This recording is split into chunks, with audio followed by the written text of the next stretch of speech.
Hi everyone. This is to help you understand our reading log assignment. You'll see that throughout weeks 2 through 6, you have weekly readings, and you'll be filling out a reading log and submitting that every week. So if you watched my course overview video from the orientation module, you know that our first two modules, our About Me paper and our scholarship essay paper, are all designed to help you understand basic essay writing. What does an intro look like? What does a thesis look like?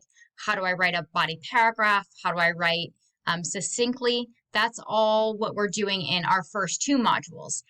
During this time, we're also getting ready for our proposal paper. So these foundational writing skills that we're building will help us to write this big research paper that we're moving into in the proposal paper, our third unit. And so with that, we have a lot of research to do. So we're going to start doing that research now in weeks 2 through 6. So I have provided a kind of timeline here of different readings that you're going to do each week. These readings are to help you do two things. One, understand your two topics that you have to choose from. Your two topics are the gender wage gap or the racial wealth gap. And when we get to the proposal paper, you're going to have to choose one of those. So these readings are designed to help you understand what these two topics are. So that way, when we get to week 7 and we start this paper, you have that background knowledge to make that choice.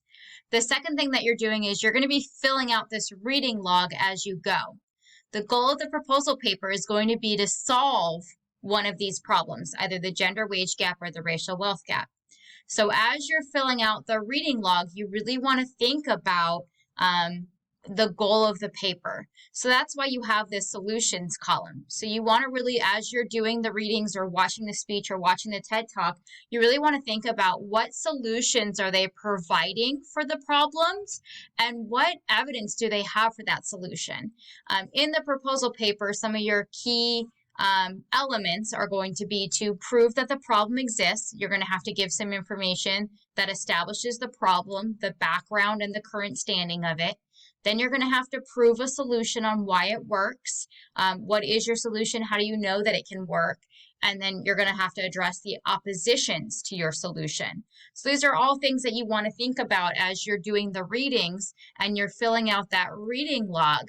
You know, you want to do just a quick summary here, but as you're pulling out key facts, think about that. Okay, did they give any background to the problem? Do they talk about any historical reasons or current day reasons why this problem exists? Then did they list any solutions? What could solve this problem that might be something I use in my paper? So that's, you want to make sure you're using this reading log as a means to actually gather information for your paper. So kind of keep that in mind. If you haven't gone through and read the directions for the proposal paper, I do recommend you go and do that so you can kind of see the sections of the paper and then the requirements, so that way you can kind of understand where you're going with it, because ideally we're gathering our research now, and if you do spend time now, it will save you a lot of time later on. Okay, so I hope that kind of helps you understand those reading log assignments. And then as you fill out the reading log each week, you're going to submit it. So here's your reading log submission for number 1. So you're going to listen to the commencement speech. You're going to fill out those 3 boxes for the commencement speech and submit it here. And then this would continue for the next week as well. So then here's reading log submission 2. You're going to have 2 readings to do, an interview and TED Talks. And then you'll fill out the reading log for those 2 items and submit it here. You can also see that it's 10 points per reading. So this week is worth 20 because you have 2 readings. Okay, so I hope that helps you understand the reading log. As always, if you have any questions, feel free to reach out.